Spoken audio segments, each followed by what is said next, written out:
bom dia, com licença. Bom dia. Só chegou você pra entrevista? Por enquanto, sim. E aí, amiga, ansiosa pra entrevista? Um pouco. Confesso que eu tô apreensiva, porque falaram pra mim que essa empresa é péssima. Mas assim, eu não tô podendo escolher, vai qualquer coisa mesmo.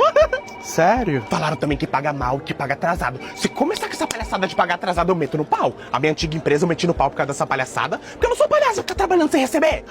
Nossa. E outra, se o salário for pequeno, o meu esforço vai ser do tamanho do salário, porque eu não sou palhaço, eu não sou Camila pra ficar trabalhando pra esses ricos aí, pra ganhar uma miséria. Tô errada, amiga? Não tô errada. Não. Ai, ai.